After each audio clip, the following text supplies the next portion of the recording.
kenapa sih bisa terjadi hal yang demikian gitu ya? Yang pastinya karena nasabah kurang paham ya tentang produk unit link. Padahal unit link ini kan termasuk salah satu produk yang inovatif banget. Sayang banget kalau misalnya sampai nasabah bisa kecewa gitu kan. Nah, selain produk unit link ini canggih teman-teman, selain canggih gitu ya, udah fleksibel gitu kan. Maksudnya dia nggak sekaku produk tradisional lah. Kenapa sih nasabah bisa kecewa gitu kan dengan produk unit link tersebut? Nah, mari kita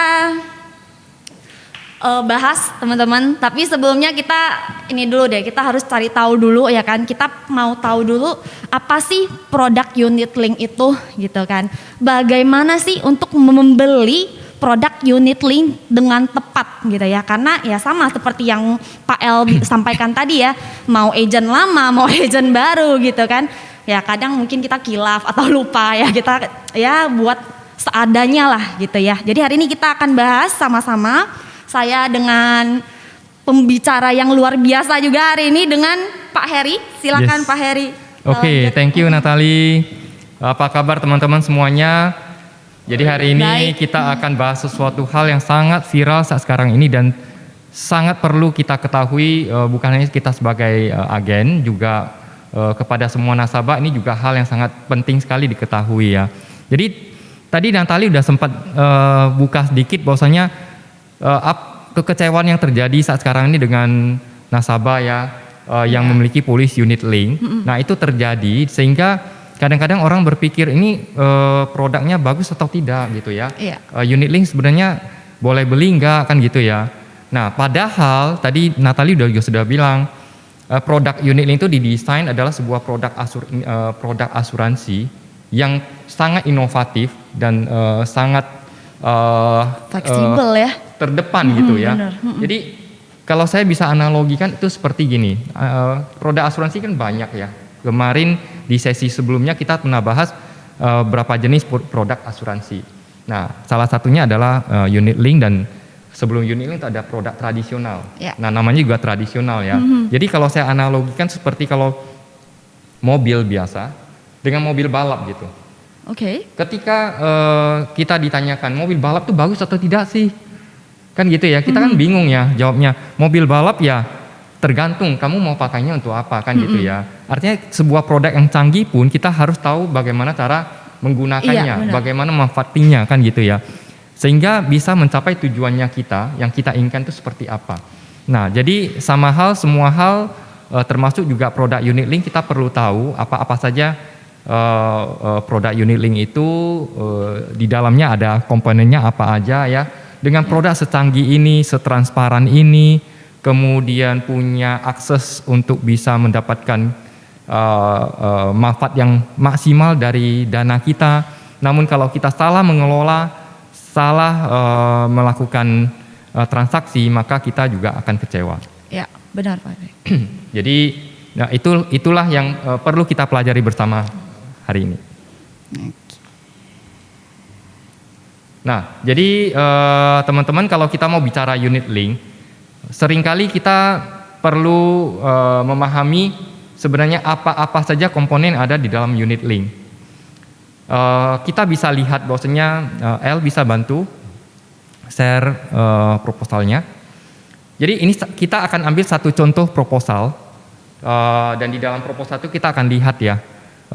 Unit link itu di dalamnya apa saja yang terdapat dalam komponen dalam sebuah produk unit link. Jadi kalau kita bicara produk asuransi, maka tidak akan lari yang namanya sebuah polis asuransi, dia pasti ada yang dibayarkan, yaitu apa namanya?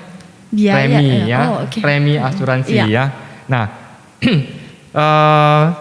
premi asuransi pada produk unit link itu adalah sebuah dana, sejumlah dana yang dibayarkan atau ditabung oleh nasabah. Ya, jadi nasabah saat mau beli polis asuransi jiwa itu setelah didesain, dihitung, maka akan keluarlah yang namanya premi. Nah, premi itu adalah premi yang harus di-store oleh nasabah secara reguler, sehingga kita sebut sebagai premi reguler. Nah, setelah premi reguler, kita juga mengenal yang namanya top up regular. Oke. Nah, kalau kita bicara top up regular adalah sejumlah uang yang disetorkan bersamaan dengan premi regular. Jadi misalnya seorang nasabah kalau dia store preminya per bulan contoh 1 juta, kemudian ada 500.000 sebagai top up regular, maka setiap kali dia setor angka 1 juta itu dia juga sekaligus juga menyetor secara reguler yang namanya top up regulernya. Jadi itu akan bersamaan. Nah, kenapa dia butuh top up reguler? Karena sebuah polis asuransi jiwa unit link itu kita perlu yang namanya balancing. Ya. Balancing artinya adalah gini. Karena produk unit link kita tahu bahwasanya adalah produk asuransi yang memiliki nilai investasi. Ya. Okay. Dan kita harus tahu bahwasanya dengan ada nilai investasi tersebut tujuannya untuk apa?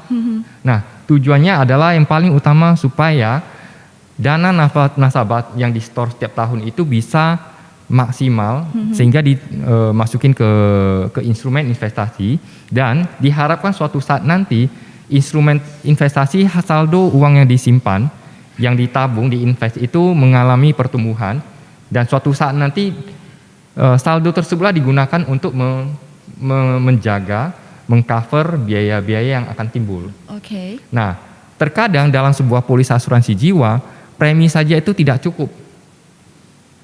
Premi saja tidak cukup ya? Ya, tidak cukup. Jadi itu kalau kita hanya bayar premi saja tanpa regular top up, maka sangat besar kemungkinan adalah polis tersebut tidak akan mampu bertahan.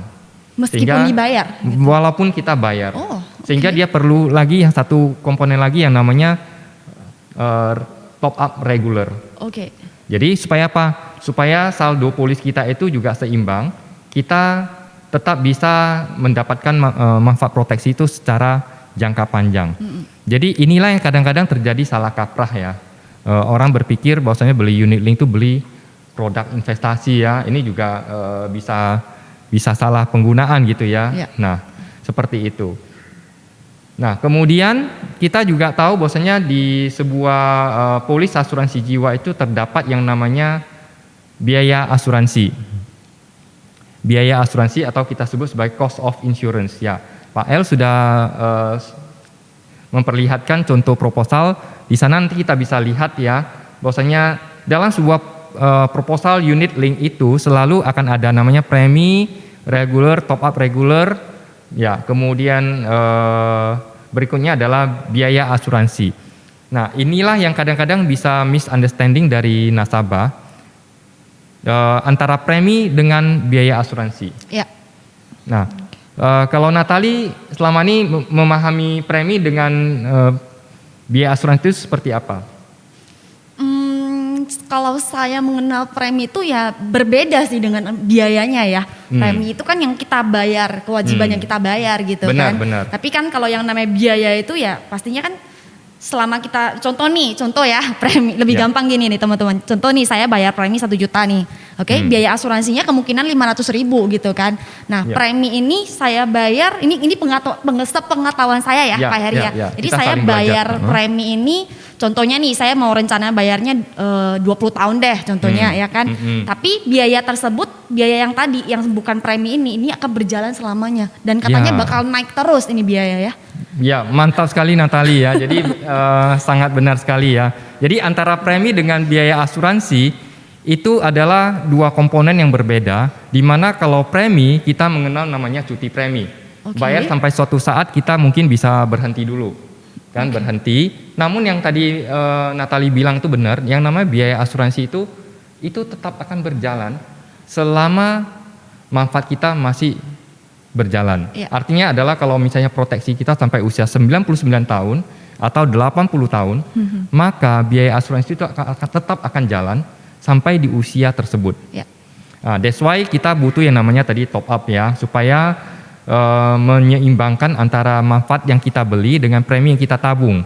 Jadi premi, ingat ya kembali ya, premi itu adalah sejumlah uang yang kita tabung, kita titipkan kepada perusahaan untuk suatu saat nanti bisa digunakan membayar biaya asuransi kita selanjutnya. Seperti itu. Nah, kemudian kita juga tahu bahwasanya di polis asuransi jiwa ada biaya-biaya lain lagi, dan ini kadang-kadang orang tidak mengerti. Orang merasa wah, beli polis unit link itu kenapa bisa rugi ya, karena banyak sekali biayanya. Nah, padahal sebenarnya biaya itu adalah biaya-biaya yang wajar. Kenapa? Karena memang biaya itu dibutuhkan untuk polis kita bisa tetap bisa aktif ya. Berikutnya biaya apa aja, yaitu biaya administrasi. Nah, kita tahu ya, Natali, kalau di sebuah polis asuransi jiwa itu kan ada karyawan yang terus memaintain supaya polis kita itu tetap bisa berjalan dengan baik. Benar. Salah satunya adalah akan ada reminder kepada kita, kemudian maintenance secara administratif di kantor pusat supaya polis kita itu tetap bisa terkontrol dengan baik. Nah, itulah yang kita sebut sebagai biaya administrasi. Nah, biasanya itu dicas secara bulanan dan bilangannya juga tidak besar ya. Di kita kan cuma 27.500 ya per bulan. So tidak memandang polis itu berapa preminya, besar atau kecil semuanya sama. Jadi itu biaya administrasi. Nah, kemudian kalau Anda lihat di proposal, Anda juga akan melihat yang namanya instrumen investasi yang kalau di proposal biasanya ada di bagian pilihan investasi. Nah, itu biasanya kita ada pilihan antara alokasi investasi itu bisa kemana aja, bisa ke kita sebut sebagai, ada sebutan sebagai cash fund, yaitu sebuah pilihan untuk masuk ke pasar uang. Jadi biasanya itu masuk kemana aja? Itu masuk ke SBI, ke deposito ya, dan instrumen yang sangat pasti ya. Nah, itu cash fund. Kemudian ada yang namanya fixed income fund. Fixed income fund itu biasanya kita masuk ke instrumen yang kita sebut sebagai pasar hutang, obligasi. Jadi itu adalah sebuah instrumen yang menghasilkan pendapatan tetap. Ya, instrumen pendapatan tetap yang biasanya kita sebut sebagai obligasi. Nah, obligasi itu bisa obligasi pemerintah, obligasi swasta. Nah, kemudian ada lagi yang namanya instrumen saham, yaitu equity fund. Equity fund itu jelas sekali bahwasanya komponen yang paling utama adalah komponen portfolio investasinya adalah ke saham. Jadi pasar modal ya, kita sebut sebagai pasar modal. Nah, biasanya di pasar modal itu company juga tidak sepenuhnya ya uang nasabah itu di pasar modal, tetap ada di instrumen lainnya, tapi paling utamanya adalah di pasar modal. Nah, kemudian yang terakhir ada yang namanya managed fund atau mixed fund ya. Jadi setiap perusahaan itu punya istilahnya masing-masing. Kalau kita mengenal namanya managed fund. Managed fund itu adalah dana campuran. Jadi campurannya apa? Dia campur di dalam satu portfolio. Dia campur ada dana cashnya, kemudian ada portfolio fixed income-nya, ya obligasinya, dia juga ada masuk ke saham ya, tapi komponen sahamnya biasanya tidak terlalu tinggi, bermain di sekitar 30%. Jadi itu tergantung, semua pilihan itu tergantung kepada profil resiko daripada nasabah sendiri. Jadi tidak semua nasabah perlu beli equity ya, kita harus tahu itu. Kita harus sesuaikan dengan portfolio, profil resiko dari nasabah tersebut. Benar. Itu juga tergantung dengan usia ya, tujuan dan tujuan keuangan dia. Seperti itu.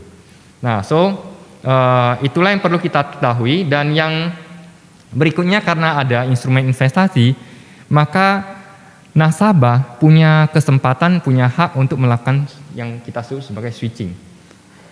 Switching. Jadi switching antara satu instrumen ke instrumen lainnya. Contoh, saya dari equity fund, ini saat ini sekarang tidak begitu bagus contoh ya. Equity lagi tidak bagus dan lagi jeblok-jebloknya. Saya mau parkir dulu deh. Parkir di mana? Parkir di cash fund atau parkir di fixed income fund. Jadi dia bisa tukar gitu ya. Kalau misalnya sekarang dia lagi di fix, dia bisa ganti ke equity benar gitu ya. Sekali ya. Jadi kita bisa switching ya. Jadi fitur-fitur ini disediakan oleh company supaya nasabah juga bisa mengontrol polis yang dia beli, instrumen yang dia beli. Itu kena biaya juga ya Pak Heri? Ya, biasanya switching kita ada kasih berapa kali free, Tapi kalau lebih daripada yang diberikan batasan, maka dia akan kena namanya biaya switching. Oke ya. Nah, setelah itu, yang paling menjadi viral itu adalah biaya akuisisi. Ya. Jadi kalau kita kalau bicara unit link yang selalu menjadi masalah sebagian orang itu karena ini tidak mengerti dan juga tidak tahu kok biayanya besar banget ya. Jadi salah satu komponen yang besar biayanya adalah biaya akuisisi. Iya. Nah, pertanyaannya adalah apa itu biaya akuisisi? Oke. Biaya akuisisi adalah sebuah biaya yang paling penting di mana sebuah polis asuransi jiwa itu bisa sampai di tangan nasabah. Saya kasih analogi adalah demikian ya. Saya kasih analogi contoh kalau kita beli sebuah botol minum air mineral. Ya. Kita tahu bahwasanya kalau yang kita konsumsi, yang kita pakai pada saat kita beli air tersebut, yang kita pakai, yang kita konsumsi hanya airnya. Kan? Airnya aja. Setelah kita minum airnya, botolnya kita buang. Benar. Kan gitu ya. Tapi walaupun botolnya kita tidak pakai, ya kita hanya minum airnya, kita harus bayar nggak botolnya? Bayar dong, udah di dalam kan. Bayar kan? Ya. Jadi botolnya itu tidak mungkin airnya kita tampung kan? Iya. Harus ada ada wadahnya kan gitu ya. Jadi botolnya walaupun kita tidak pakai, kita buang kan? Ya. Tapi biaya botol kita butuh masukkan ke dalam biaya produksi. Harus dong, iya. Betul kan? Pada saat kita beli, kita harus beli sama botolnya. Benar. Ya. Kemudian di botol itu kan ada desainnya kan? Iya. Ada desain, ada cetakan dan membedakan antara satu merek dengan merek lain kan gitu ya. Nah, itu juga butuh biaya, benar tidak? Benar. Kan gitu ya. Nah, bayangkan Anda kalau flashback lagi ke belakang, botol minum itu bisa sampai ke tangan kita. Itu bagaimana bisa sampai ke tangan kita?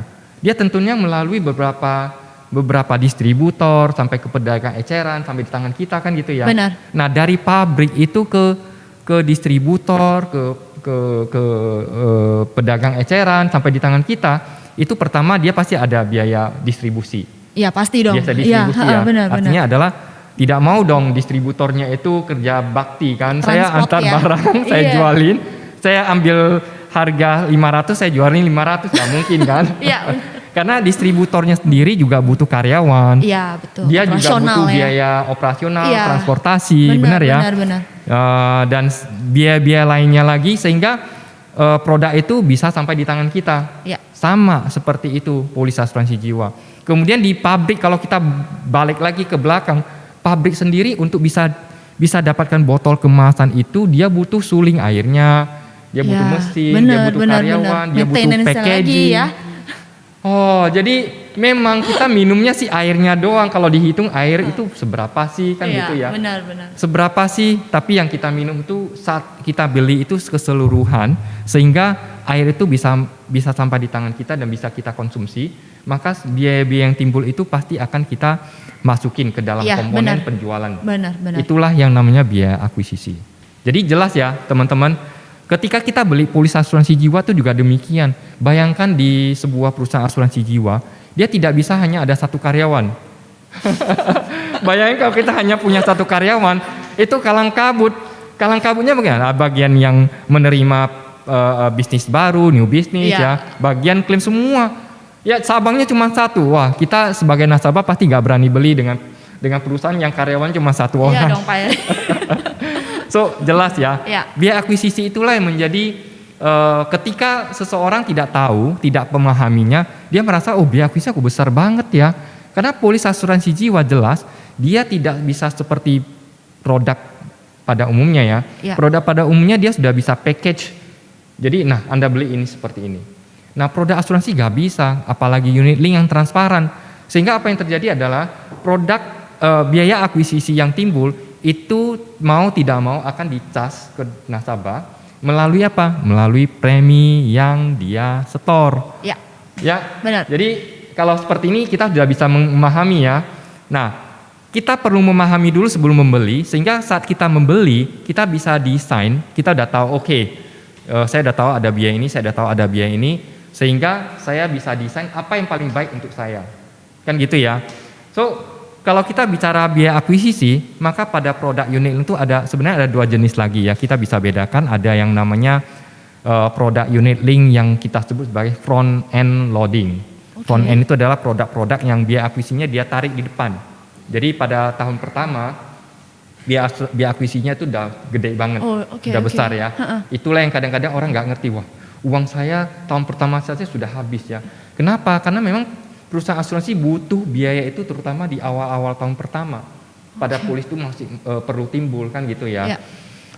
Biaya distribusi, biaya marketing, biaya lain-lainnya semua di dalam operational cost. Jadi tahun pertama biasanya sangat besar. Sebagian perusahaan ada di antara 60 sampai 100% biaya akuisisi.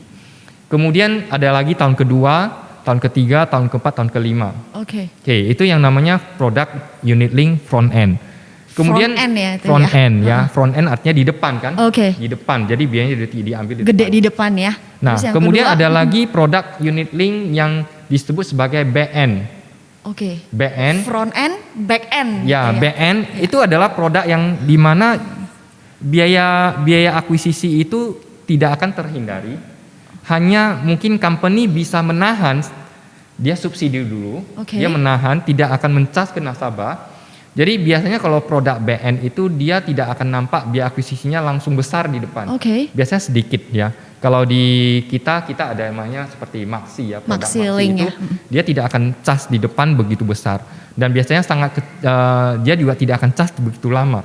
Maxi kita hanya cas 1 tahun 50% dan sisanya sudah tidak ada. Nah, tapi perusahaan juga butuh yang namanya komitmen dari nasabah. Sehingga produk tersebut diharapkan adalah nasabah tetap jalan sampai masa kontrak.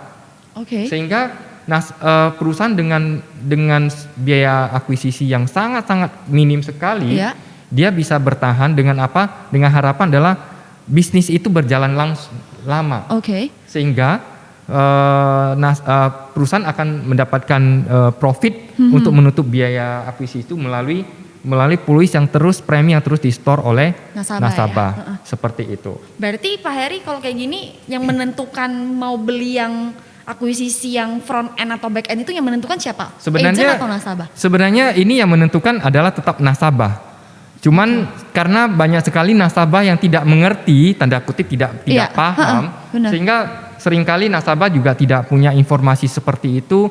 Dia hanya terima apa yang disampaikan oleh agen. Seperti itu. Jadi teman-teman, apakah produk front end lebih baik atau back end lebih baik itu sebenarnya tergantung juga ya, tergantung dengan kebutuhan nasabah tersebut, tergantung tujuan keuangannya apa, seperti itu.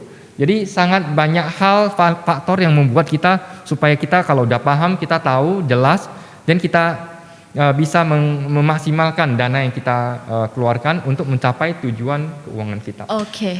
Baik, nah, Pak Heri. Jadi berikutnya ada biaya apa lagi? Nah, saya sekilas lagi ya. Ini kita bahas sekilas saja, yaitu biaya pemeliharaan. Nah, kalau produk BN itu biasanya dia butuh yang namanya biaya pemeliharaan.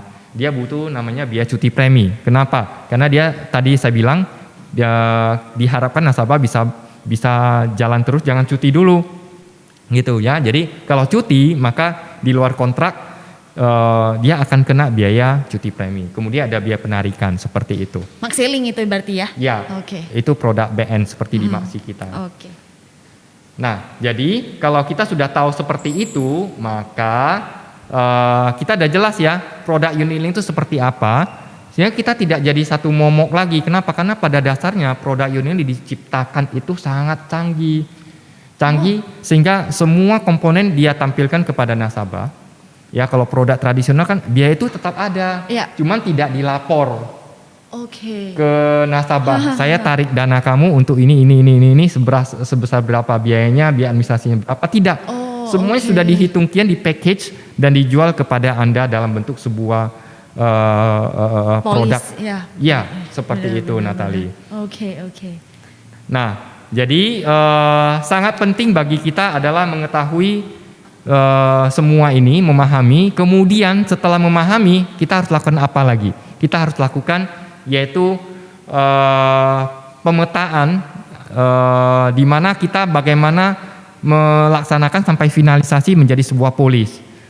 Seperti itu.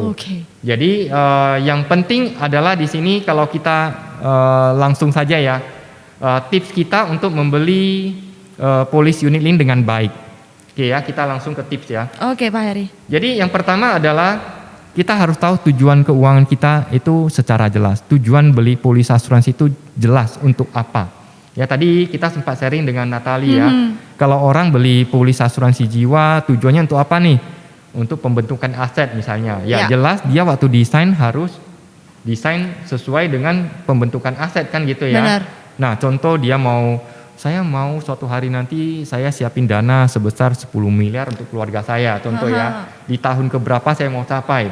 Nah, maka saya akan hitung dengan tingkat inflasi, dengan tingkat suku bunga yang ada, saya harus simpan berapa sehingga bisa capai angka tersebut. Ya. Nah, kalau di tengah jalan terjadi sesuatu dengan saya, maka habislah impian saya. Kalau saya menyimpan program aset tersebut di instrumen lain seperti hanya di misalnya reksadana atau lainnya. Kenapa? Karena di sana tidak akan menjamin apa-apa kalau kita sudah berhenti ya. Contoh kita baru simpan 2 tahun dan berhenti, ya udah uang Anda yang dari 2 tahun itu aja. Nah, disinilah dibutuhkan seperti produk unit link. Kan gitu ya. Sehingga setiap orang dengan tujuan yang berbeda, maka desain produknya itu juga pasti akan berbeda. Ya. Dan besaran preminya juga harusnya sesuai dengan tujuannya. Jadi kalau tujuannya saya untuk dana pendidikan anak, saya harus kalkulasi juga. Anak saya mau sekolahnya di mana nih? Ya budgetnya beda berapa, dong. Gitu ya. Anak budgetnya saya berapa? Iya. Sekarang anak saya usianya berapa? Kan masih berapa lama saya butuh waktu simpan untuk menyimpan kan gitu ya. Sekolahnya kalau di Indonesia, kalau di Medan berapa? Kalau di Jakarta berapa? Benar. Kalau di Australia berapa? Di Amerika berapa? Biayanya kan beda gitu dong. Iya benar. Belum lagi tingkat kenaikan per tahun ya. Iya, biaya inflasi lagi. Iya. Inflasi pendidikan di setiap negara juga beda. Itu perlu dihitung. Jadi bukan asal, saya beli dana pendidikan anak. Berapa ya? Oh ya 500.000 ya beli. Jadi bukan seperti itu. Jadi harus melalui proses penghitungan yang tepat. Iya. Tujuannya jelas dulu. Kalau sudah tujuannya jelas, maka yang pernah kita bahas sebelumnya adalah tujuan keuangan kita jelas. Kita harus ketemu dengan agen yang tepat. Agen yang tepat itu menjadi kunci juga. Kenapa? Karena agen yang tepat adalah agen yang bisa memberikan solusi pada Anda, bisa berkonsultasi dengan Anda. Anda maunya apa? Kemudian dia bisa bantu perhitungkan berapa yang kita butuh simpan, berapa angka yang kita perlu proteksi yang perlu kita buat, sehingga kalau misalnya terjadi sesuatu dengan kita pada saat proses perjalanan daripada keuangan tersebut, planning keuangan, financial planning tersebut, di tengah jalan kalau terjadi sesuatu, maka ada sejumlah uang yang menjadi penggantinya. Nah, ini tergantung sangat besar di agennya juga. Kuncinya tetap di agent ya. Ya, agent. Jadi itu sangat penting ya. Seperti kita kemarin udah analogikan, kalau kita sakit yang kita perlukan adalah dokter yang ahli. Benar. Kan gitu ya. Benar. Nah, dokter yang ahli lah, di tangan dokter yang ahli itu bisa memberikan obat yang tepat, resep yang tepat, penanganan dan perawatan yang tepat. Setuju, Pak Heri. Ya. Jadi nah, setelah itu kalau kita sudah tahu seperti itu, maka setelah jelas ya manfaatnya apa yang dibutuhkan, kita butuh tahu juga berapa besarnya, karena agen akan pasti konsultasi dengan kita sampai dengan data-data yang kita kasih sampai kepada solusi. Bu Natali, sekarang saya sudah hitung Bu Natali itu butuhnya sekian. Ya, kenapa butuhnya sekian? Karena kalau tanpa angka sekian, maka tujuan ekonomi, tujuan keuangan daripada Bu Natali tidak bisa capai. Nah, kan udah jelas ya. Nah, setelah itu baru dihitung berapa dana yang perlu kita simpan. Nah, seperti itu. Jadi ini sebuah proses yang sangat satu kesatuan yang kita tidak boleh pisahkan. Sehingga kalau kita beli produk unit link, kita akan dapat yang paling maksimal. Lebih maksimal daripada produk-produk lain yang ada di pasaran. Misalnya produk tradisional kan. Produk tradisional tidak bisa secanggih itu, benar. Produk tradisional itu sangat kaku, teman-teman. Begitu aja ya dari awal dia sampai hanya itu aja gitu. Hanya itu aja. Kita mau kutak-katik, mau yang ini dikurangi sedikit, yang ini dibesarkan sedikit. kemudian mau dirubah dan segala Nanti macam. kalau ada produk yang upgrade gitu ya, kita nggak bisa upgrade juga Iya, nggak bisa. Jadi memang unit link itu didesain begitu inovatif, begitu bagusnya, sehingga kita bisa mencapai tujuan keuangan kita secara berbeda sesuai dengan kondisi dan kebutuhan kita. Benar. Nah, tapi kalau tidak tahu cara meraciknya, itu kan seperti kita masak ya. Kalau bumbunya dikasih sama, tapi cara meraciknya beda, hasilnya. Iya. Hasilnya beda, teman-teman ya. Nah, jadi yang terakhir adalah yang kita perlukan adalah yang tadi Natali tanya. Ini unit link, saya mau unit link yang bagaimana? Iya. Front end atau back Back end kan end, gitu iya. ya. Nah, setelah itu semua dilanjutin dengan apa? Kita lanjutin dengan desain. Desain yang tepat, desain for the best. Iya, kita udah cerita panjang nih ya Ya. semuanya ya. Pasti kita mau tahu dong contohnya tuh Contohnya seperti seperti gimana apa gitu kan. ya? Jadi itu yang terjadi ya Natalia. Jadi banyak yang tadi kamu bilang nasabah pada komplain. Iya. Dia sudah tahu, oh saya harus UP 2 miliar. Saya jelas, saya mau beli plan rumah sakit, asuransi kesehatan, udah jelas. Iya. Tapi pada saat desainnya kalau desain proposal itu tidak benar, saya tahu nih sakitnya apa? Sakitnya mungkin usus buntu atau MAH. Oke, sakit MAH. Tapi obatnya apa ya? Obatnya harus jelas gitu. Iya. Kalau obatnya gak jelas, penyakitnya udah jelas, obatnya gak tepat, hasilnya juga gak maksimal. Iya, pasti dong. Ya, jadi nggak nyembuhin apa-apa gitu ya. Benar sekali. So teman-teman, ini adalah sebuah analogi yang simpel bagi kita, Iya. sehingga design for the best. Kita boleh tampilkan contoh proposal. Kita tampilkan dulu contoh proposal yang kurang bagus, ya. Kita bisa lihat. Saya sering namakan ini adalah balancing. Balancing adalah gini. Dalam hidup dan dalam segala hal yang kita kerjakan itu perlu balancing. Ya. Karena produk Unilink sendiri itu adalah produk yang canggih, produk yang bisa memberikan luang pada kita untuk bisa menyesuaikan dengan bebas menyesuaikan keinginan kita. Karena bebas itu bisa jadi sangat baik, juga bisa berakibat buruk. Iya, benar. Ya karena seperti resep kan bebas kan dokter mau isi kan, Iya. dia mau isi apa aja bisa. Benar. Tapi kalau salah isi, Bahaya dong. salah beli, bahaya ya. Jadi kalau kita lihat adalah produk unit link itu kita kasih contoh langsung ke proposalnya itu. Contoh di sini ada sebuah proposal dengan manfaat preminya kalau nggak salah ini ada 1,8 juta ya. 1,8 juta ini premi dasarnya itu yang tadi kita bilang premi regulernya adalah 1.600.000. Kemudian top up-nya hanya dikasih 200.000. Oke. Oke, ketika kita lihat angkanya 200.000, kita juga akan bertanya-tanya ini bertahan berapa lama kan gitu ya. Kemudian cuti premi. Nah, karena produk ini premi yang kita tabung itu bisa dilakukan cuti premi. Di dalam sini dicontohkan cuti premi 10 tahun. Nah, apa yang terjadi? Coba kita lihat hasil investasi dari produk-produk tersebut.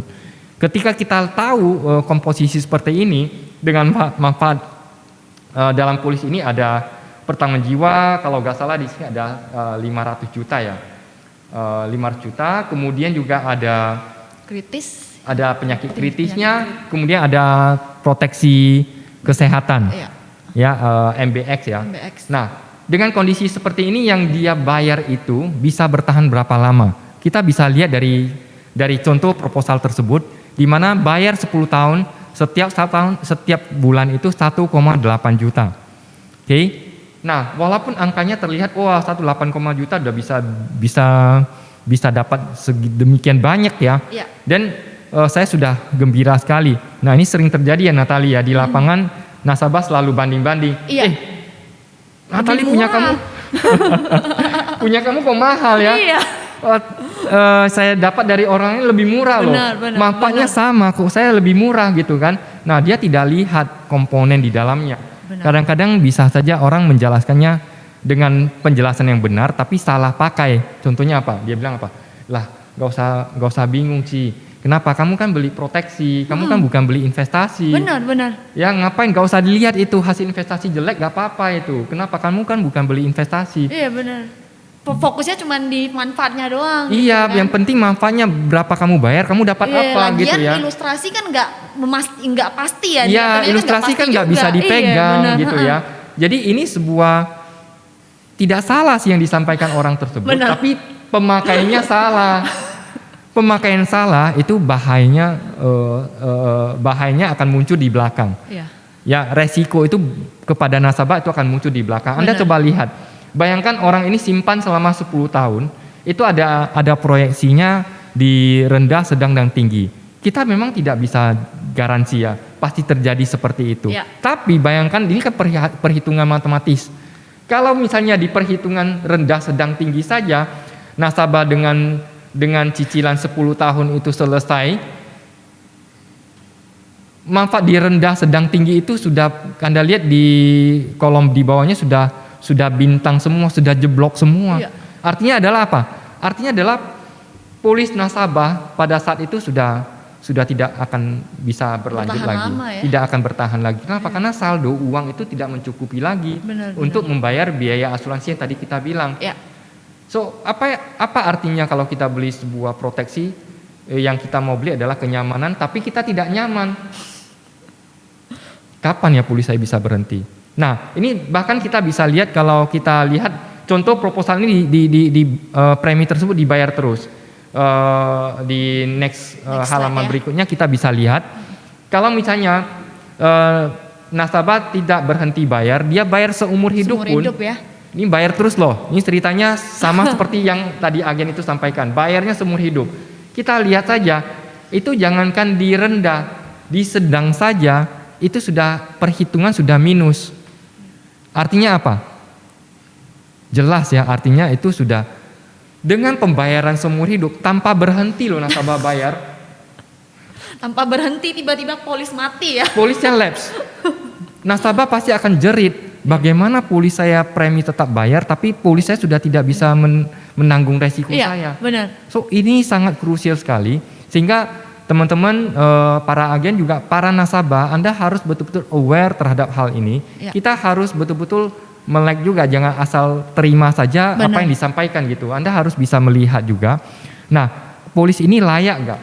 Dan bagi teman-teman selalu saya para agen saya juga sharing. Satu hal yaitu Anda waktu memberikan desain solusi kepada nasabah Anda harus tanya. Bayangkan kalau ini adalah untuk Anda sendiri. Ya. Anda mau nggak beli? Nggak mau dong. Kalau Anda merasa ini tidak layak, jangan kasih lagi ke nasabah. Kenapa? Karena nasabah kita itu kan orang-orang yang kita kenal. Teman-teman, mungkin family, at least itu teman atau referensi yang menjadi suatu hari jadi teman kita kan gitu ya. Kita maunya melakukan yang terbaik untuk mereka. Ya. Nah, kita akan berikutnya akan kasih satu contoh lagi di mana ini satu contoh saja ya, satu contoh di mana sebuah proposal itu kalau versi yang lebih bagusnya itu seperti apa. Oke, jadi ada dua ya tadi yang ada dua. Kurang baik ya, kurang kurang bagus ya. Dan satu lagi yang lebih bagus ya. Lebih bagus itu seperti apa kan gitu ya. Nah ini ada satu contoh ya. Satu contoh proposal yang dibuat untuk nasabah dengan tujuan yang jelas. Iya. Tujuan jelas apa? Tujuannya untuk asuransi kesehatan. Ya. Dan jelas sejelas-jelasnya sehingga dia tidak dalam satu polis semuanya ada. Iya. Ya, jadi ini sangat penting ya tujuan ya. Jadi kalau tujuannya untuk kesehatan ya kesehatan aja. Ya. Kalau tujuannya untuk warisan ya desain sesuai dengan untuk warisan. Dan kalau warisan itu desainnya seperti apa? Berapa polis? Harus mungkin dibagi lagi. Kalau desainnya untuk aset beda lagi. Pendidikan beda lagi. Ya. Sama seperti kita beli baju, gak bisa satu baju saya pakai untuk tidur, untuk kerja, untuk dansa, untuk pesta. Iya, benar. Untuk renang. Bayangkan Anda pakai jas berenang. Ya ini jas untuk kerja gitu. Iya. Kan gitu. Gak bisa saya gunakan untuk berenang gitu. Iya. Jadi teman-teman ini adalah sebuah proses pembelajaran yang sangat penting sekali. Dan Anda boleh lihat lagi ke bawah jelas ya. Jadi nasabah tersebut dia setor dengan asumsi cuti premi 15 tahun. Dengan asumsi cuti premi 15 tahun saja kita bisa di bawah proposalnya ya. Itu hasil daripada perhitungan unit proposal unit link tersebut sudah lumayan bagus ya. Anda lihat di rendah, sedang dan tinggi. Di rendahnya itu mungkin masih sedikit ada bintang juga ya. Karena kalau di rendah kita nggak bisa maksimalkan. Bisa nggak saya buat rendah juga tidak ada bintang, bisa saja ya. Otomatis saya perlu tambah apa? Top up-nya ya. Jelas sekali, benar ya. Jadi tadi Natali kita sudah bahas begitu banyak. Anda lihat juga di proposal yang satu ini premi dan top up-nya itu juga sangat jelas, komposisinya itu balance-nya itu seperti apa ya. Jadi preminya baru berapa, top up-nya sudah di atas 50% dari premi tersebut. Benar. Supaya apa? Balance. Ya, Anda lihat di sedangnya itu sudah bertahan kan sampai akhir, sampai usia 99 itu masih tetap bagus. Iya. Kenapa? Karena kita perlu pastikan polis nasabah itu tetap akan menjaga nasabah sampai akhir masa pertanggungan. Oke. Sehingga nasabah juga nyaman kan. Dan ini juga walaupun kita sudah desain sebagus ini pun kadang-kadang bisa lari. Iya benar. Ilustrasi bagus aja bisa Ya, lari ya, karena apalagi udah jelas-jelas. kita lihat di sebuah proposal unit link selalu ditulis ilustrasi ini bukan kontrak. Ya. Kenapa? Karena ini hanya perhitungan. Tapi kalau perhitungan saja sudah jeblok, Ya. apalagi kenyataan. Kenyataan. Nah, teman-teman kita harus sadar hal itu.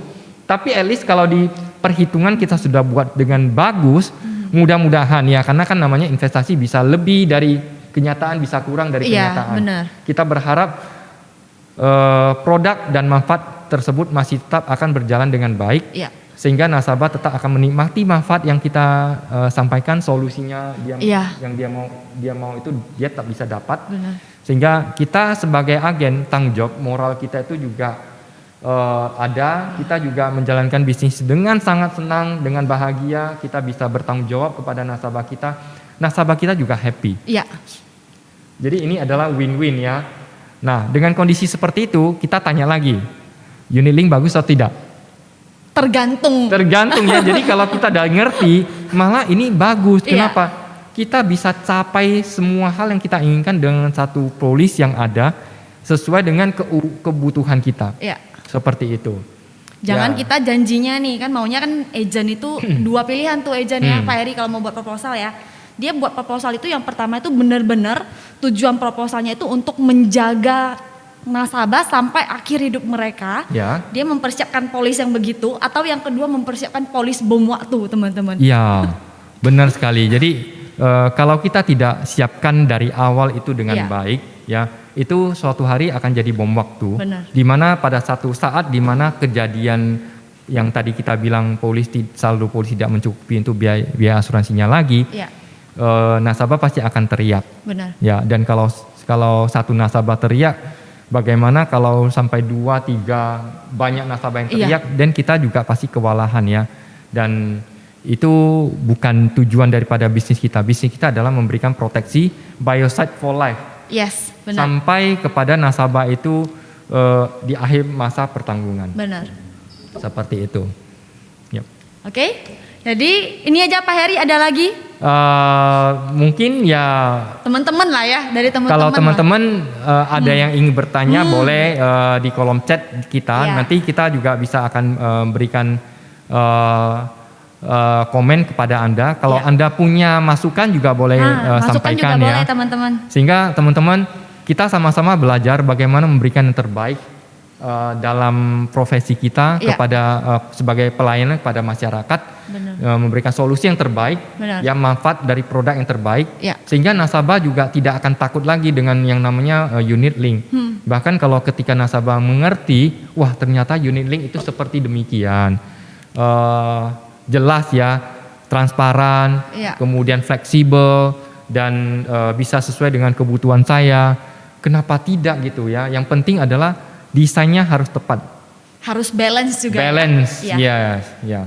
Hidup juga harus balance kan? Iya dong. Oke, jadi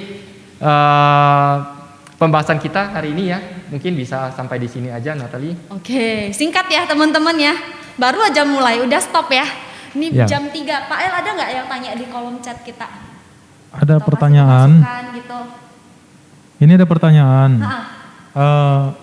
Produk unit link keuntungannya apa kita membagi-bagi produk ini, misalkan kita beli satu polis rumah sakit gitu, satu polis khusus untuk penyakit kritis saja gitu. Ya kita tahu memang di dalam ada jiwanya kan gitu. Maksudnya apa keuntungan kita ini punya produk unit link ini kita pisah-pisah gitu, rumah sakit, penyakit kritis misalkan gitu. Ya, ini sebuah pertanyaan yang sangat bagus sekali ya. So, Anda kalau sudah masuk ke yang namanya bagaimana mendesain sebuah perencanaan keuangan, kita bicara perencanaan keuangan, maka setiap orang itu secara keuangan dia punya kebutuhan yang bermacam-macam, bukan hanya satu jenis. Ya, karena kita tahu bahwasanya sebagai manusia kita punya namanya siklus kehidupan. Benar.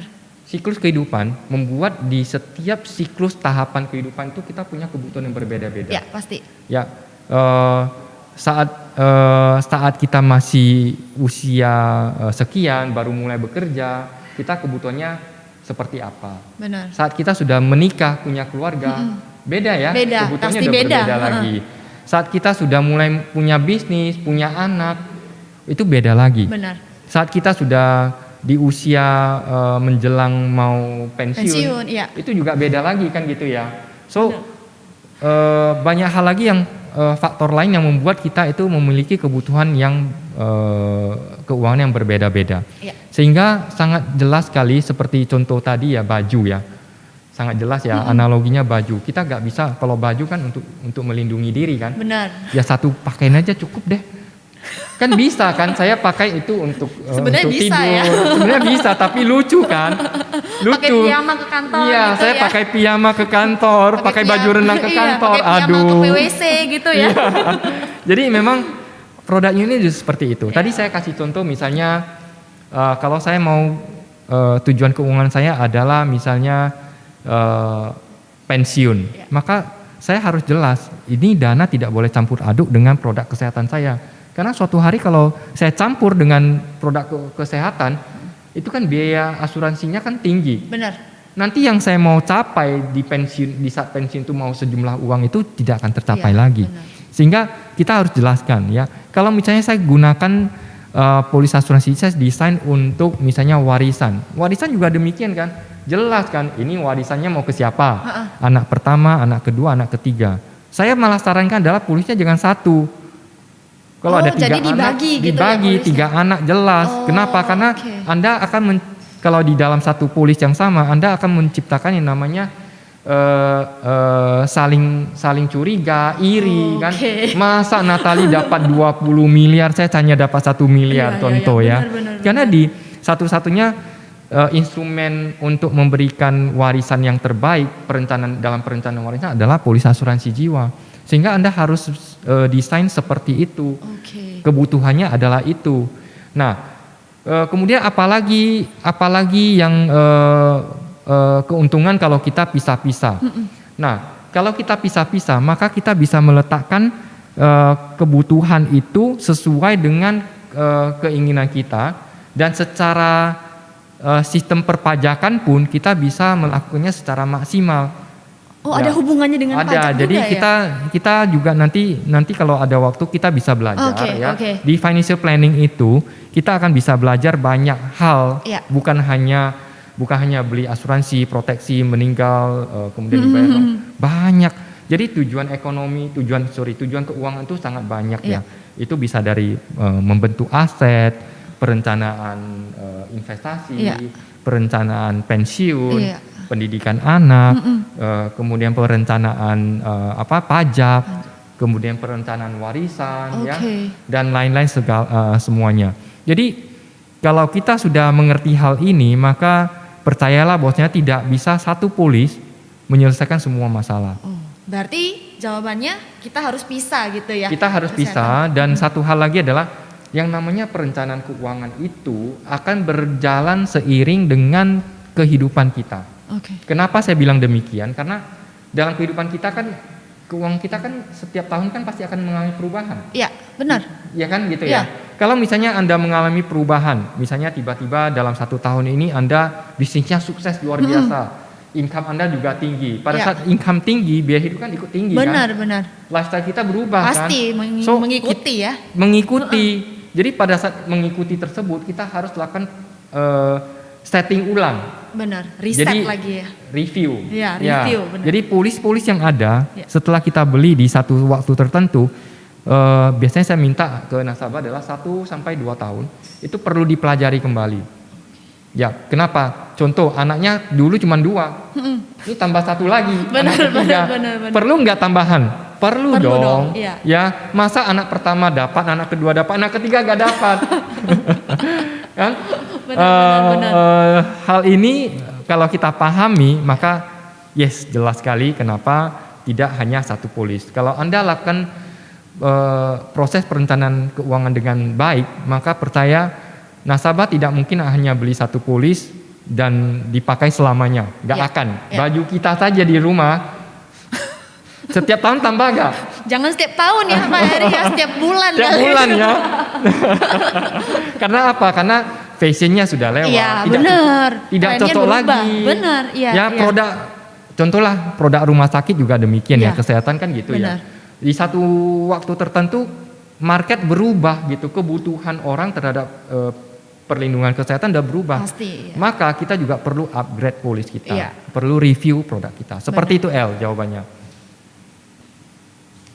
Oke, ada pertanyaan selanjutnya ini mengenai rider Pak. Rider.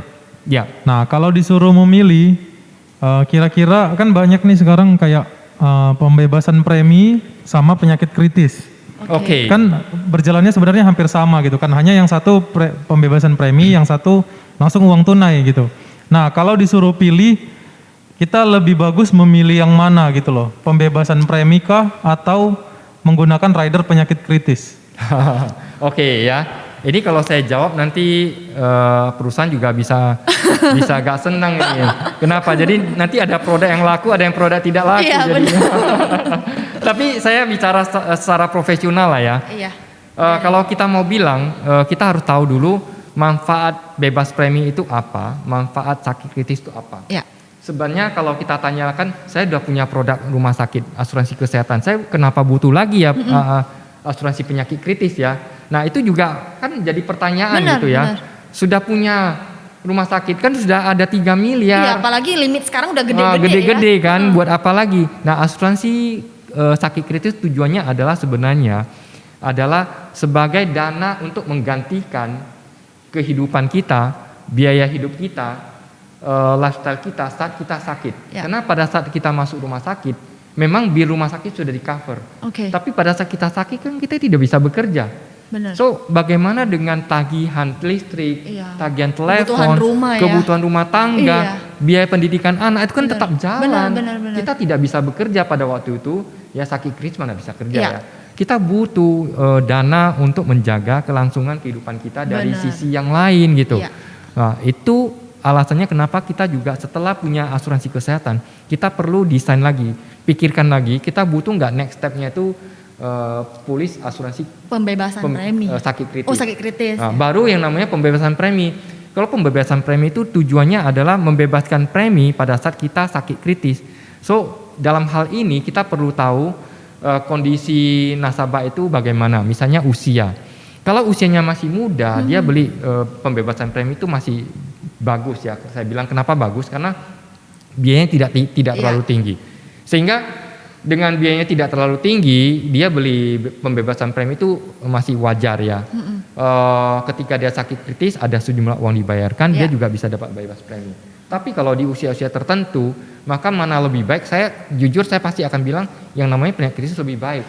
Oke. Kenapa? Karena satu hal yaitu kalau asuransi penyakit kritis bisa cover cukup lama sampai usia yang cukup lama, sedangkan kalau yang namanya pembebasan premi hanya sampai usia 65 tahun. Oke. Jadi kalau tidak lewat, kalau ternyata usia lewat dari 65 tahun, dia tidak akan bayarkan lagi. Dan pembebasan premi itu juga dia akan dibayarkan sampai selagi nasabah yang sakit kritis tersebut masih hidup. Ya. Jadi kalau misalnya nasabahnya sakit kritis, kalau kita beli asuransi penyakit kritis kan langsung keluar 100% uang pertanggungan. Benar. Sedangkan bebas premi apa? bebas sebenarnya hanya bebaskan premi. Contoh premi 2 juta. Iya. Per bulan dia kasih 2 juta. Heeh. Tiba-tiba 6 bulan kemudian nasabah meninggal, maka habislah manfaat yang sisanya tidak bisa dia terima lagi. Iya. Sedangkan biaya asuransi untuk pembebasan premi dengan asuransi penyakit kritis itu biayanya tidak lebih kecil, lumayan seimbang, bahkan di usia tertentu itu bahkan bisa sangat tinggi sekali gitu. Jadi seperti itu jawabannya El. Atau pemasukannya gini ya Pak Heri ya, uang yang pertanggungan kritis itu ya dimasukin aja ke deposito ya nggak sih, ambil bunganya buat bayar premi, bebas juga premi. Tidak bisa juga karena bisa juga ya? angkanya terlalu kecil, sehingga Anda masukin ke deposito juga tak terkejar. Oh, berarti harus beli gede. Tetap harus beli. Ya? Jadi memang kita harus betul-betul konsultasi dengan agen kita. Oh ya, benar-benar. Ke keuangan saya seperti ini, saya harus bagaimana ya? Oke. Nah, tahapan apa dulu? Seperti kita bangun rumah kan? Kita kalau mau langsung bangun mewah, nggak sanggup. Kita mulai dari mana dulu? Dari pondasi dulu. Iya. Pondasi udah bagus, oke, saya mau buat apanya dulu? Jangan langsung semua. Kalau Anda langsung semua, Anda nggak sanggup. Pada saat Anda bilang nggak sanggup, itu udah salah. Jadi banyak sekali orang bilang ke saya nggak sanggup beli asuransi. Saya bilang, sebenarnya nggak ada orang yang tidak sanggup. Pertanyaan harus diubah, kamu sanggupnya berapa? Oke. Kan? Kamu sanggupnya berapa? Kenapa? Karena di posisi ketidaksanggupan Anda itu akan ada satu masalah yang sangat besar. Masalahnya adalah apa? Pada saat Anda sehat saja Anda bilang tidak sanggup. Bagaimana kalau pada saat sakit? Oh ya, benar. Lebih parah lagi kan? Iya. So teman-teman, kita sebagai seorang perencana keuangan, kita harus mengerti yang namanya keuangan, kondisi keuangan seorang itu harus bagaimana supaya bisa tetap terjamin. Nah, harus bagaimana? Asuransi itu adalah solusi, bukan beban.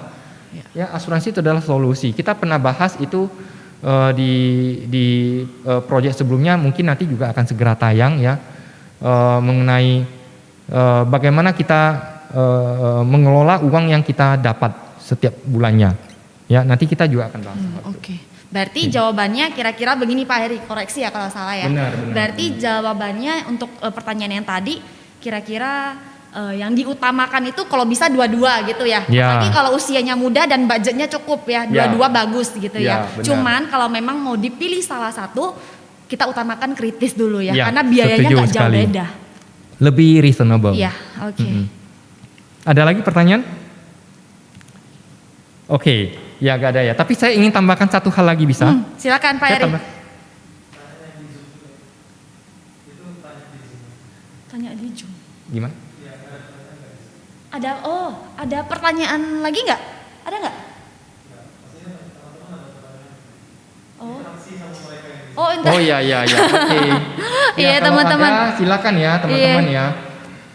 Jadi kita bisa belajar bersama-sama, maksimalkan apa yang kita bisa dapatkan dalam setiap kali pertemuan, sehingga teman-teman pada saat Anda di lapangan pun ketemu dengan siapapun, Anda bisa menjadi seorang agen yang kita sebut agen perubahan, ya, agen yang memberikan solusi gitu. Benar. Karena percaya atau tidak ya, orang-orang di luar sana sangat membutuhkan kita. Ya.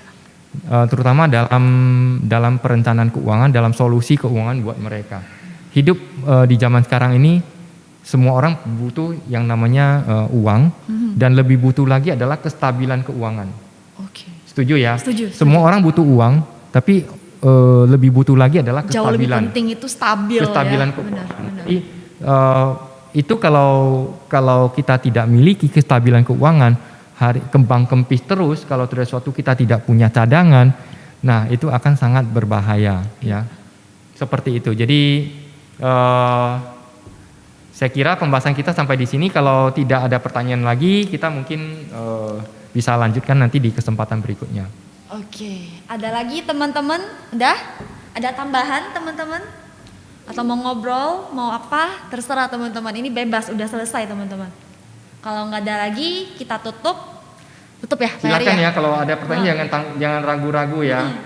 Kalau Ibu Nurni. Bu Nurni mau tanya, Ibu Nurni. mau kasih komen? Iya.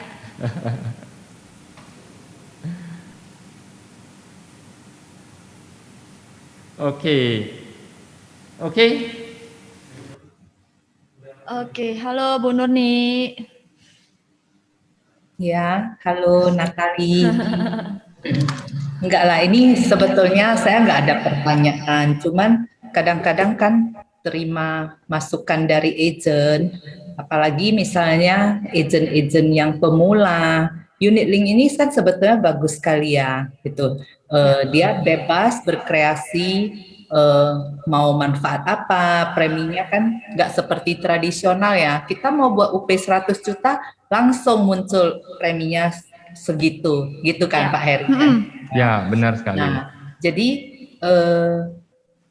saya cuma mau apain ke Pak Heri supaya bisa sharing juga ke teman-teman. Kadang-kadang kan yang pemula-pemula di lapangan, mereka jadi seperti ketemu sama, kadang-kadang bisa ketemu kompetitor gitu ya kan.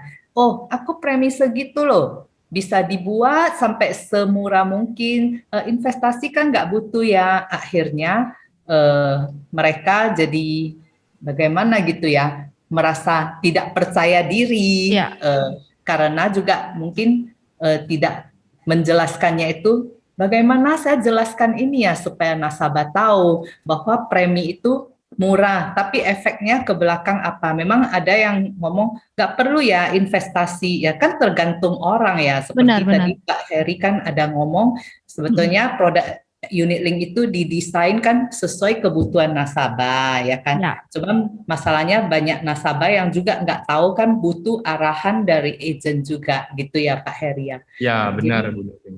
Jadi misalnya Pak Heri bisa tambahkan sedikit supaya baik buat teman-teman agent yang baru ataupun yang sudah lama, kalau ketemu hal seperti ini, bagaimana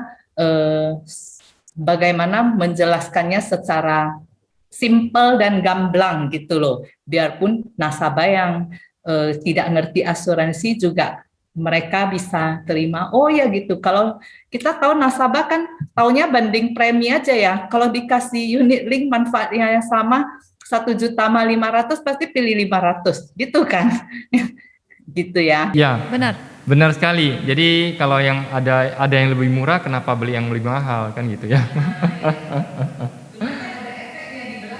Iya, sebenarnya kan ada efeknya di belakang. Anda beli barang aja kan kadang-kadang satu produk yang mirip harganya bisa berbeda, tapi kan pasti perbedaan harga tersebut ada efeknya gitu ya. Jadi teman-teman, bagi teman-teman yang baru bergabung ya atau belum lama di bisnis asuransi, kita sangat berharap adalah kalau Anda ikuti sesi kita hari ini ya, dan sesi kita yang sebelum-sebelum juga, terutama yang hari ini kita sudah bahas soal unit link, maka jangan pernah ragu lagi untuk menjual unit link. Ada sebagian yang takut menjual unit link karena takut nanti unit link hasilnya kurang bagus atau apa. Karena sebenarnya kembali ya, tujuan kita menjual produk asuransi unit link itu apa, kita harus jelas kan gitu ya. Tujuan nasabah itu juga harus jelas.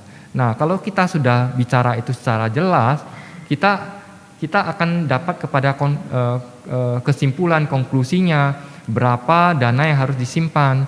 Nah, kalau misalnya ternyata nasabahnya dia setelah bertemu dengan kita, dia juga mendapatkan quotation proposal dari agen yang lain, kita juga nggak perlu takut gitu. Saya selalu tidak pernah takut hal ini. Kenapa? Karena balik lagi, yang pertama adalah kita pernah bahas ya sebelumnya, kita perlu apa dulu? Kalau kita bagaimana kita membeli asuransi dengan benar? Bagaimananya adalah antara produk, kemudian perusahaan sama agen, kita harus pilih apa dulu yang paling utama. Nah, kita semua sudah tahu ya, yang paling penting adalah agennya. So, Anda harus jadi agen yang tepat. Kalau Anda ketemu sama agen yang tepat, Anda adalah agen yang tepat bagi nasabah Anda. Dia mungkin punya Anda lebih mahal, tapi mahalnya karena apa? Sebenarnya kalau saya bilang itu bukan mahal ya, itu adalah lebih tepat gitu. Jadi kadang-kadang kalau kita mau bayar sesuatu yang lebih tepat, manfaatnya lebih bagus, pasti kita harus keluarkan angka lebih besar. Benar. Karena kembali sebenarnya tujuan kita kalau kita bayar lebih bukan untuk agen kok, untuk diri kita sendiri. Betul. Sebagai nasabah itu juga untuk baliknya adalah ke kita sendiri gitu ya, bukan untuk agen, bukan untuk siapa-siapa gitu. Sehingga kalau kita bicara ya sebagai agen yang baru, kalau kita ternyata ketemu dengan nasabah di mana kompetitor itu membuat angka yang lebih kecil, lebih murah, ya sebenarnya bukan murah ya, lebih jeblok gitu sebenarnya. Kita sudah mengerti. Nah, kita gak usah langsung panik ya. Anda harus tetap dengan kondisi Anda yang cool, profesional ya. Lakukan dengan sebaik mungkin ya. Karena apa? Karena kita kalau pada akhir daripada penjualan kan closing itu harus deal ya antara nasabah dengan kita. Benar. Kita harus deal dengan win-win. Jadi Anda harus sampaikan pada nasabah bahwasanya saya ketemu dengan Anda. Tujuannya adalah untuk memberikan solusi pada Anda. Dan solusi itu harus solusi yang betul-betul maksimal, bermanfaat. Ya. Jadi kalau kita tahu seperti itu, maka untuk bisa maksimal kita harus lakukan secara maksimal juga. Benar. Kita gak mungkin bisa lakukan secara maksimal kalau kita dalam prosesnya kita asal-asal gitu. Pokoknya asal murah, asal apa kan gitu ya. Asal kita closing ya. Iya. Tadi kita juga sudah belajar ya namanya premi dengan biaya asuransi. Iya. Sometimes dalam beberapa perusahaan asuransi itu dia jaga preminya jangan terlalu jeblok. Karena ada komponen unapplied premium ya. Iya. Kalau itu terbuka terlalu besar sehingga kalau agennya salah desain, itu bisa saja kelihatan murah tapi berbahaya Iya, gitu. benar. Sering waktu ya. Bom waktu sering kita jumpai di lapangan di mana nasabah punya polis, punya proposal, itu bayar seumur hidup pun itu polisnya lapse loh.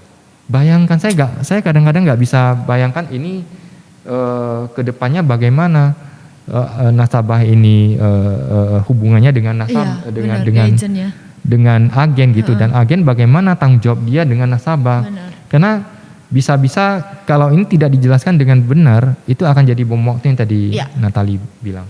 Jadi teman-teman gak usah takut ya, Anda lakukan secara profesional, dan kita kalau melakukan suatu hal dengan hati, dengan sesungguh hati untuk kebaikan nasabah kita, percaya itu kebaikan hati kita, ketulusan hati kita, kepentingan kita itu untuk nasabah itu bisa dirasakan oleh nasabah, itu ada vibrasinya gitu. Iya. Jadi kalau Anda bicara hati ke hati ke nasabah, Anda boleh ajak nasabah untuk review apa yang kita sampaikan. Dan terakhir, saya percaya nasabah pasti akan bisa pilih kita kalau kita lakukan secara maksimal. Benar. Jadi gak usah takut ya. Banding proposal, banding premi, banding manfaat, silakan. Balik lagi sebenarnya adalah obat yang baik kalau di tangan dokter yang tidak mengerti juga tidak akan bermanfaat. Benar. Yang demikian ya. Kalau obatnya itu bagus, ketemu dengan dokter yang bagus, itu pasti akan bagus. Malah kadang-kadang obat yang tidak terlalu baik tapi tepat oleh dokter, dia tahu cara menggunakannya, itu efeknya lebih bagus daripada obat yang bagus di tangan dokter yang salah. Ya. So teman-teman, kunci utamanya adalah agen yang baik, yang bisa mendesain secara maksimal untuk mendapatkan solusi pada nasabah. Oke. Terjawab Ibu Nurni? Ya, enggak lah, Bu Nurni tidak bertanya, tapi supaya teman-teman yang baru ini bisa ngerti ya. Kuncinya ada di diri Anda ya. Jadi pastikan diri Anda adalah agen yang dibutuhkan oleh nasabah Anda ya, menjadi konsultan lah bagi mereka, seperti itu. Thank you Bu Nurni ya. Karena agen-agen mungkin ini masalah mereka ya.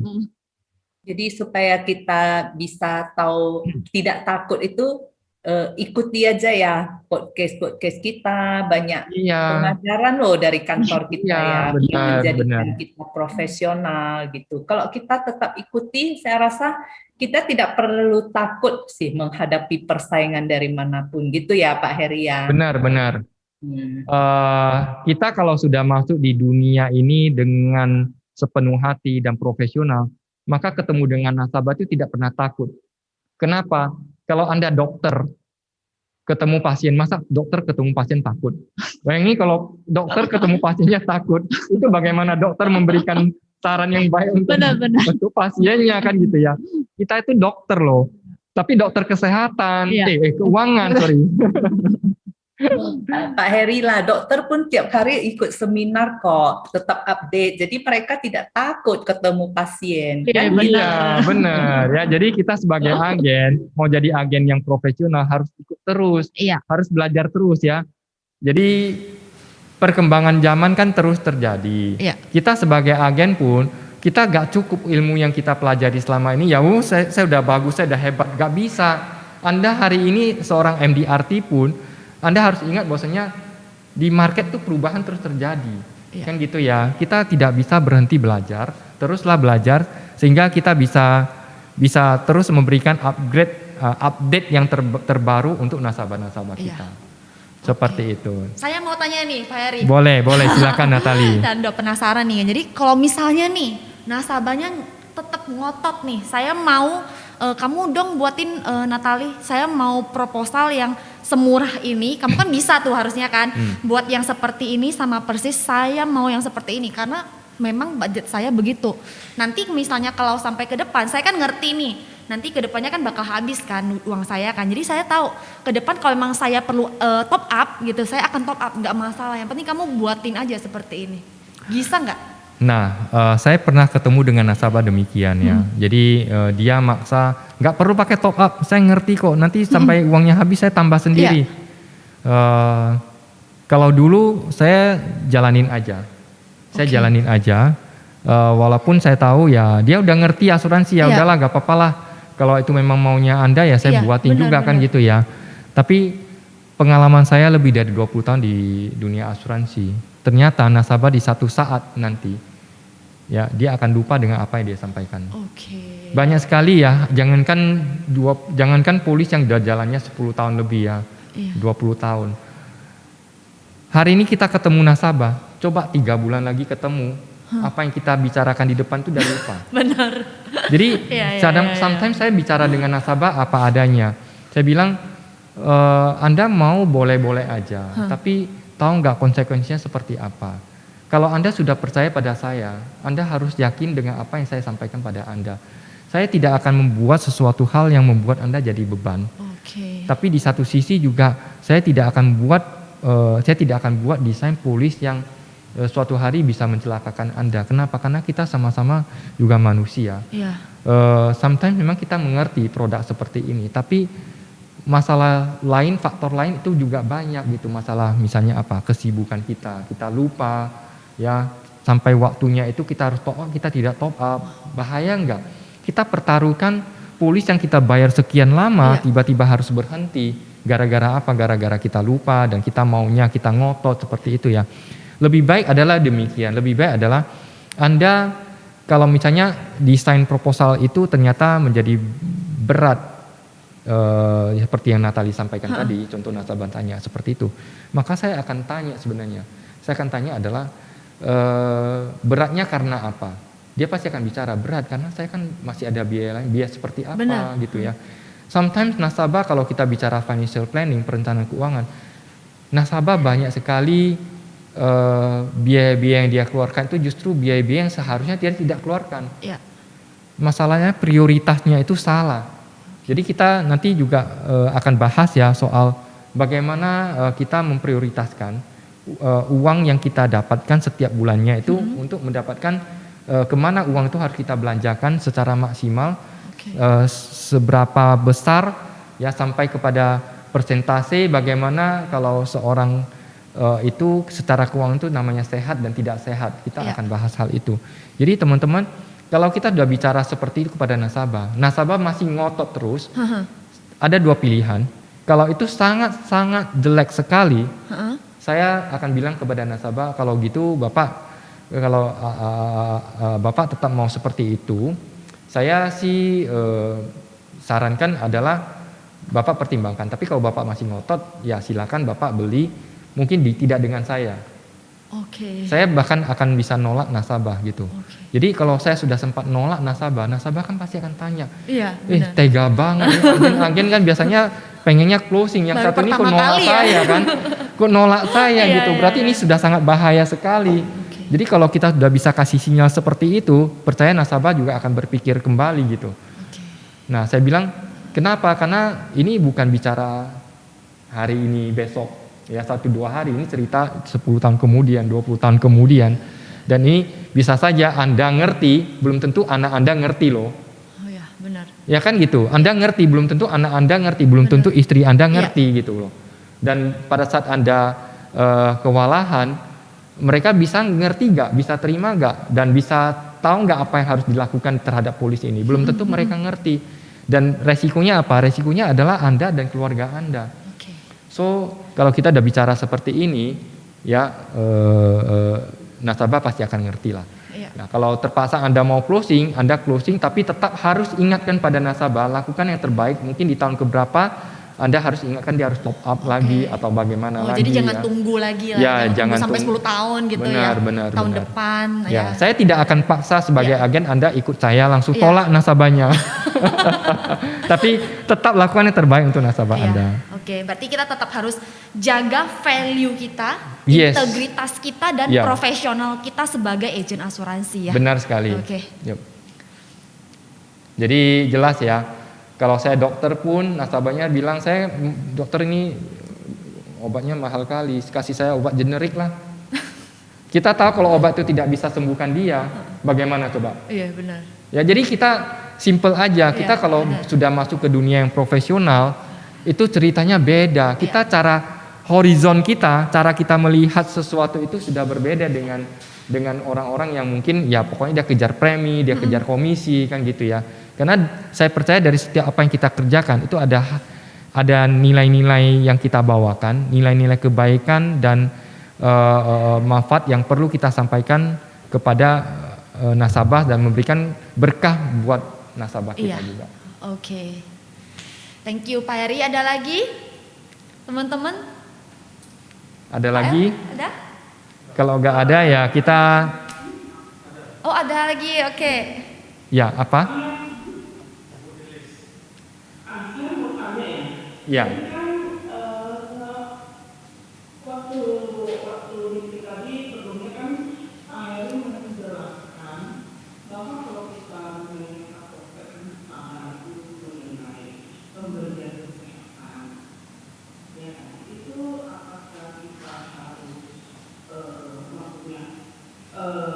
menjelaskan bahwa kamu cuma cukup bayar dari 10 tahun aja, sebelumnya nggak usah bayar lagi gitu.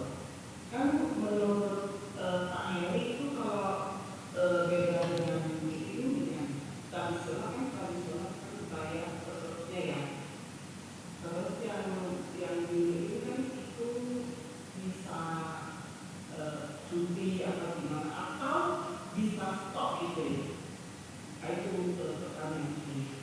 Oke, maksud Bu Lilis itu adalah mungkin polis asuransi jiwa itu kan kalau kita buat contoh cuti premi 10 tahun atau 15 tahun kan bisa saja nggak cukup gitu ya Bu Lilis ya. Nah, jadi saya harus bagaimana kan?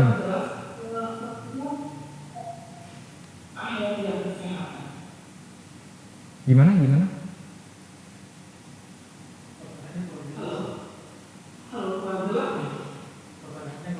Iya pertanyaannya, coba pertanyaannya Iya, pertanyaan ulangi gimana? lagi Pak Ibu Lilis.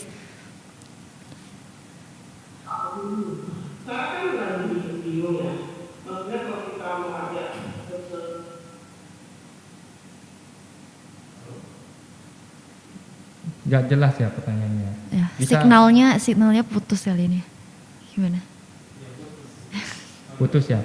Coba gini, biaya asuransi itu kan pasti akan jalan terus. Makanya saat kita desain sebuah proposal, Bu Lilis sudah masuk kembali? Sudah masuk kembali. Ha, silakan Bu Ya, Lilis. lanjut Bu.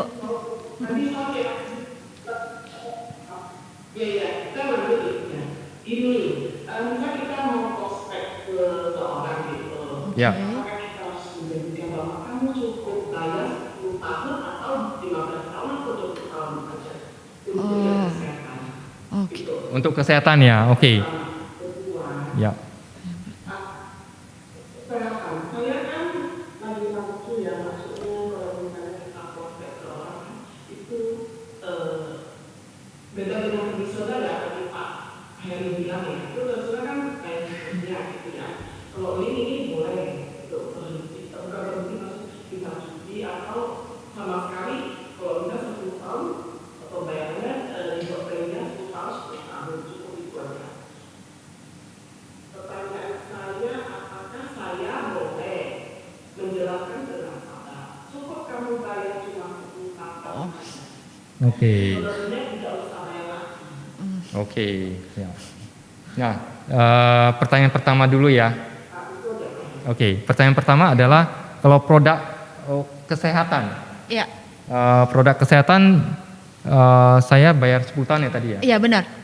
Oke. Apakah saya cukup hanya bayar 10 tahun aja, habis itu udah nggak bayar lagi? Nah, satu hal yang saya ingin sampaikan pada teman-teman adalah produk kesehatan yang itu isinya adalah produk untuk perlindungan kalau nasabah masuk ke rumah sakit, ya untuk mengcover biaya rumah sakit, itu adalah produk yang perlu dibeli, yang paling sesuai itu adalah produk unit link. Jadi kalau kita ketemu di lapangan, teman-teman, kita bicara secara lepas lah ya, bukan sebagai seorang agen dari mewakili sebuah perusahaan tertentu ya, saya bicara secara profesional. Kalau Anda mau beli produk kesehatan, Anda harus beli dengan produk unit link. Itu sudah pasti. Kenapa? Karena produk unit link punya kontraknya itu biasanya sampai usia 99 tahun. Oke. Nah, kita tahu bahwasanya untuk kesehatan kita tidak kebutuhan untuk perlindungan kesehatan itu tidak hanya 1 tahun, 2 tahun, 10 tahun.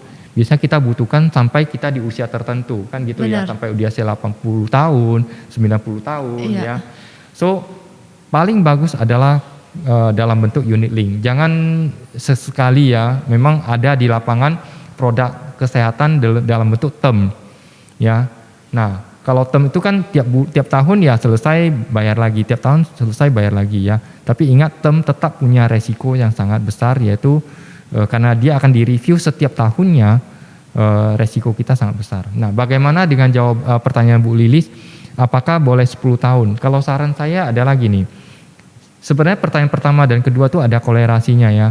Apakah saya boleh janjikan pada nasabah itu bayar 10 tahun stop, nggak usah bayar lagi? Tidak boleh, Bu Lilis ya. Jadi kita harus ingat bahwasanya yang namanya policy unit link, premi itu kita bisa cuti, tapi biaya asuransi cost of insurance tidak bisa cuti. Iya. Kalau cuti ya berhenti. Benar. Kalau cuti tidak ada dana yang kita store untuk biaya asuransinya, ya perlindungan selesai.